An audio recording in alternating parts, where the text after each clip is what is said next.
الحمد لله الرحيم الرحمن،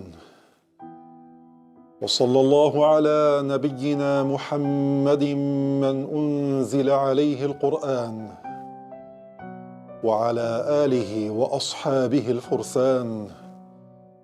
ما اغتنمنا شهر الخير رمضان وبعد، فهذه بعض الأعمال الصالحة فأقبلوا عليها، عسى أن نكون ممن قبلهم الله في رمضان ومن عليهم بالعتق والغفران. أورد الطبري في مسند الشاميين عن عبادة رضي الله عنه أنه قال: قال رسول الله صلى الله عليه وسلم: من استغفر للمؤمنين والمؤمنات كتب الله له بكل مؤمن ومؤمنة حسنة. وروى البخاري أن أبا هريرة رضي الله عنه قال: قال رسول الله صلى الله عليه وسلم: كلمتان خفيفتان على اللسان ثقيلتان في الميزان حبيبتان إلى الرحمن، سبحان الله وبحمده، سبحان الله العظيم.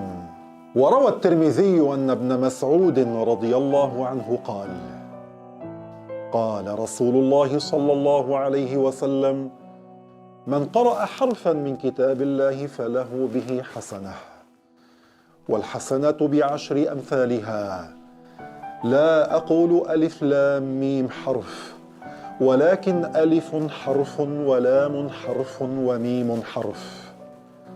وروى مسلم أن أبا مالك الأشعري رضي الله عنه قال: قال رسول الله صلى الله عليه وسلم: الطهور شطر الإيمان، والحمد لله تملأ الميزان، وسبحان الله والحمد لله تملأان أو تملأ ما بين السماوات والأرض.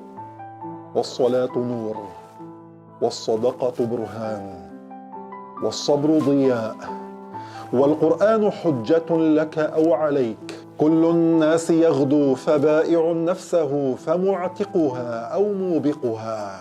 وروى مسلم عن أبي أيوب الأنصاري رضي الله عنه أن رسول الله صلى الله عليه وسلم قال: من قال لا إله إلا الله وحده لا شريك له، له الملك وله الحمد وهو على كل شيء قدير 10 مرار، كان كمن أعتق 4 أنفس من ولد إسماعيل.